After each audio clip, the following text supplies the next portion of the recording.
Salam jumpa lagi bersama saya, Pastor John Lewar SVD. Suara Pagi. Hari Senin 21 Februari 2022, Pekan Biasa ke-7. Bacaan-bacaan suci pada hari ini diambil dari surat Yakobus bab 3 ayat 13 sampai dengan 18, Mazmur bab 19 ayat 8, 9, 10, dan 15, dan Injil Markus bab 9 ayat 14 sampai dengan 29. Mari kita membaca sabda Tuhan, merenungkannya, masuk dalam keheningan dan doa. Dalam nama Bapa dan Putera dan Roh Kudus. Amin. Tuhan bersamamu dan bersama rohmu. Inilah Injil Yesus Kristus menurut Markus. Dimuliakanlah Tuhan. Ketika Yesus, Petrus, Yakobus, dan Yohanes kembali pada murid-murid lain, mereka melihat orang banyak mengerumuni murid-murid itu, dan beberapa ahli Taurat sedang mempersoalkan sesuatu dengan mereka. Pada waktu orang banyak itu melihat Yesus, tercenganglah mereka semua dan bergegas menyambut Dia. Lalu Yesus bertanya kepada mereka, "Apa yang kamu persoalkan dengan mereka?" Kata seorang dari orang banyak itu, "Guru, anakku ini kubawa kepadamu, karena ia kerasukan roh yang membisukan dia. Dan setiap kali roh itu menyerang dia, roh itu membantingkannya ke tanah, lalu mulutnya berbusa, giginya bekertakan, dan tubuhnya menjadi kejang. Aku sudah meminta kepada murid-muridmu supaya mereka mengusir roh itu, tetapi mereka tidak dapat." Maka kata Yesus kepada mereka, "Hai kamu angkatan yang tidak percaya, berapa lama lagi aku harus tinggal di antara kamu? Berapa lama lagi aku harus sabar terhadap kamu? Bawalah anak itu kemari." Lalu mereka membawanya kepadanya. Waktu roh itu melihat Yesus, anak itu segera digoncang-goncangnya, dan anak itu terpelanting ke tanah dan terguling-guling, sedang mulutnya berbusa. Lalu Yesus bertanya kepada ayah anak itu, "Sudah berapa lama ia mengalami ini?" Jawabnya, "Sejak masa kecilnya. Dan seringkali roh itu menyerangnya ke dalam api ataupun ke dalam air untuk membinasakannya.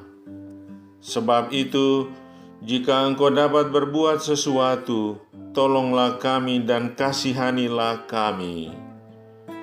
Jawab Yesus, "Katamu, jika engkau dapat, tidak ada yang mustahil bagi orang yang percaya." Segera ayah anak itu berteriak, "Aku percaya, tolonglah aku yang tidak percaya ini."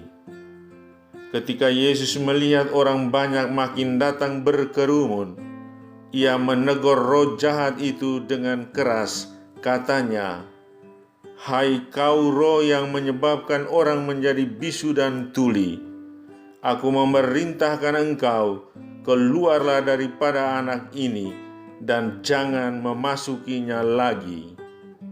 Lalu keluarlah roh itu sambil berteriak dan menggoncang-goncang anak itu dengan hebatnya.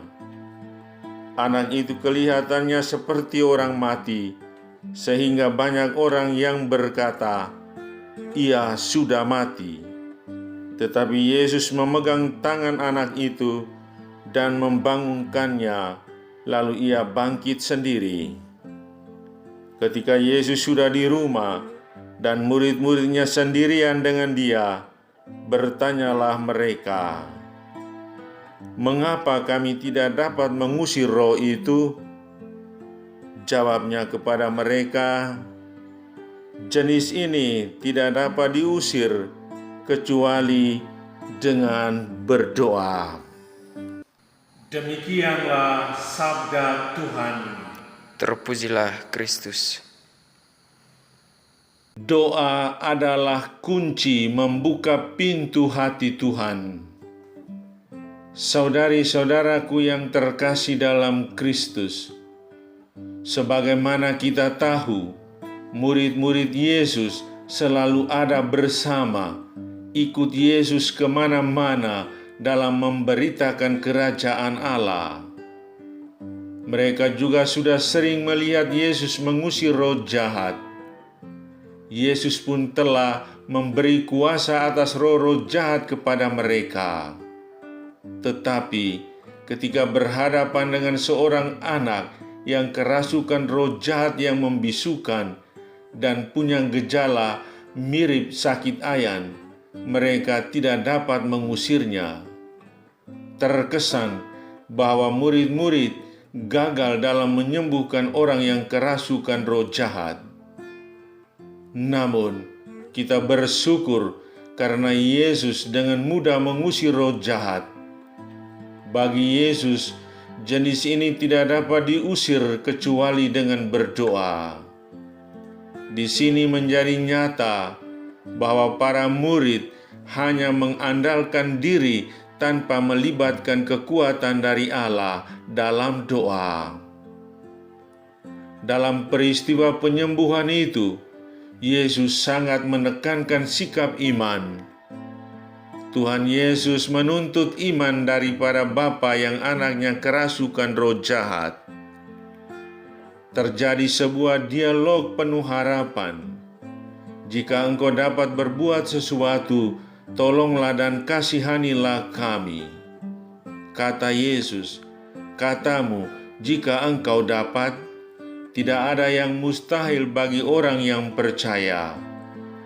Bapa itu berteriak, "Saya percaya." Pernyataan "saya percaya" merupakan sebuah ungkapan iman dan harapan dari lubuk hatinya yang terdalam. Ketulusan itulah yang dilihat Tuhan Yesus sehingga ia menyatakan kuasanya.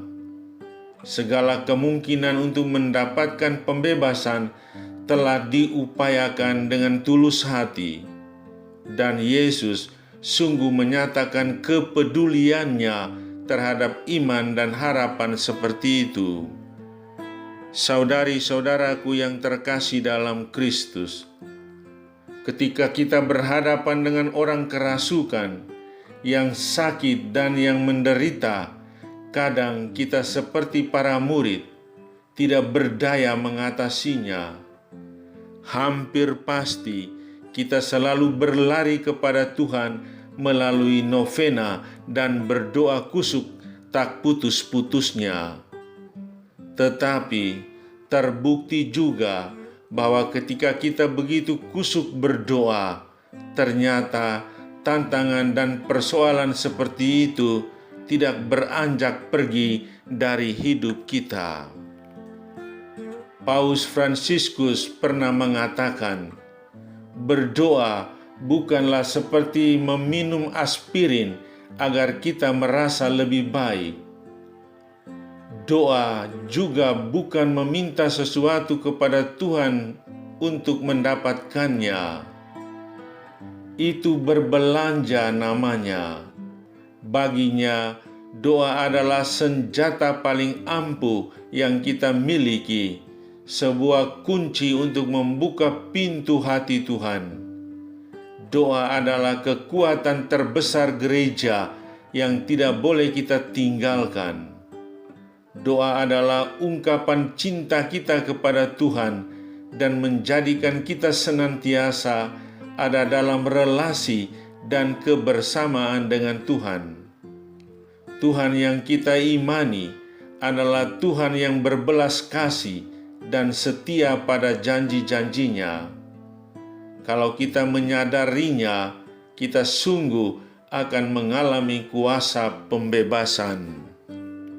Saudara, berdiam sejenak dalam keheningan.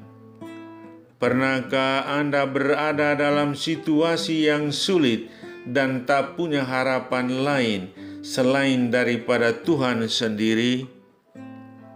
Lihatlah kembali cara berimanmu selama ini, tindakanmu, perkataanmu.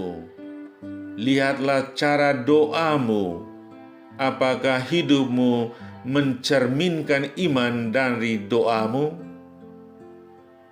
Mohonlah sesuatu dari Tuhan. Mohonlah kekuatan daripadanya. Marilah berdoa.